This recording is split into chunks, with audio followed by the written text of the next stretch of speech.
ध्रुव सगलान जप्यो हरिनाउर पायो अचल अनुपम ठाव। वही ध्रुव जी महाराज आज उत्तर दिशा में ध्रुव तारा के रूप में उपस्थित है। बोले ध्रुव जी महाराज की जय।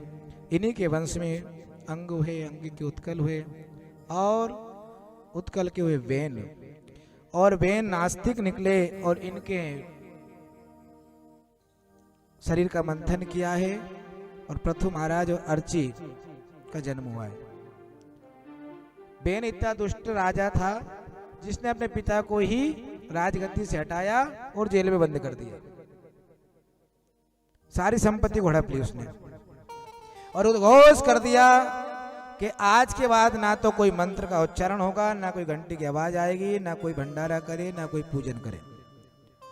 न यष्टभ्यम न दातभ्यम न होतभ्यम द्विजा क्वचितो इति न्यावार धर्मा वेरी घोषेण सर्वशः। सब संतों ने समझाया, कहा यज्ञ नारायण का नदर नहीं करना चाहिए, संत ब्राह्मणों का, पर नहीं माना। संतों ने जल छिड़का है, श्राप दिया है, बैन की मृत्यु हो गई। उसके शरीर का मंथन किया है तो एक काल पुरुष की उत्पत्ति हुई। कहा मुझे आज्ञा दीजिए, कहा तुम्हारा कोई काम नहीं, जाओ तुम यमलोक में। पुनः मंथन हुआ है और आधे शरीर से एक स्त्री, आधे शरीर से एक पुरुष, और उनका नाम हुआ पृथु और अर्ची। पृथु राजा जो भगवान के अवतार है, और अर्ची दोनों से कहा कि आप राजा बने और समस्त प्रजा को सुखी पहुंचा। पृथु राजा ने गौ माता का दोहन किया है, सारे रत्न उपस्थित किए और अन्न पृथ्वी पहले पैदा नहीं देती थी, उबड़ खाबड़ थी, उसे अन्न पैदा जैसी भूमि बनाई। और पृथु महाराज भगवान के इतने उपासक थे जिन्होंने 100 यज्ञ किए। यज्ञ नारायण भगवान प्रसन्न हो गए। क्या चाहते हो तुम? कहा महाराज जी मुझे कुछ नहीं चाहिए, मुझे तो केवल आपकी भक्ति चाहिए।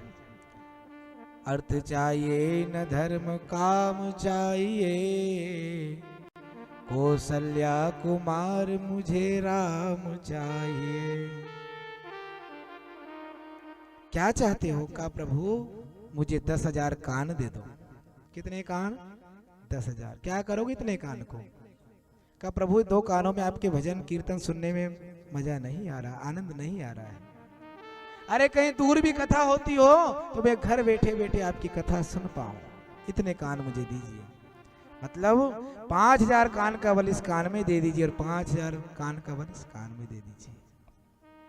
भगवान ने आशीष दिया। वही पृथु महाराज भगवान का भजन करते करते परम पद को प्राप्त हो गए। इन्हीं के वंश में प्राचीन वरी हुए हैं जिन्हें नारद जी महाराज ने उपदेश दिया है। और माया के ओ पुजारी आगे की कुछ खबर है, इस घर से बढ़कर दूसरा भी एक घर है। इस घर से भी बढ़कर एक दूसरा घर हमारा, यहाँ तो हम किराए से रह रहे हैं। बोले गोपाल कृष्ण भगवान की जय। श्री सुखदेव जी राजा परीक्षित को आगे कथा सुनाने लगे।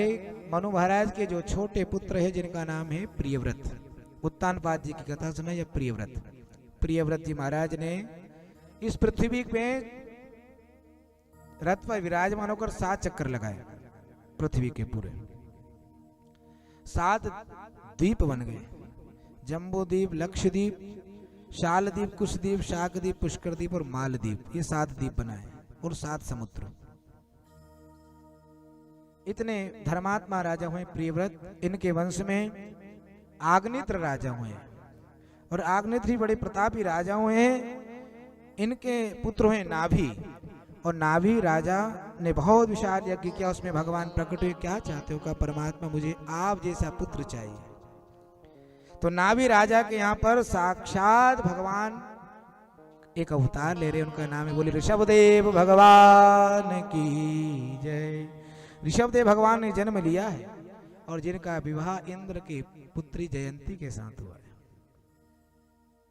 और ऋषभदेव भगवान से ही जैन धर्म की उत्पत्ति हुई है, यहीं से जैन धर्म चला है। हमारे हिंदू धर्म में 24 अवतार है, जैन धर्म में 24 तीर्थंकर है, और इस्लाम धर्म में 24 पैगाम्बर हैं।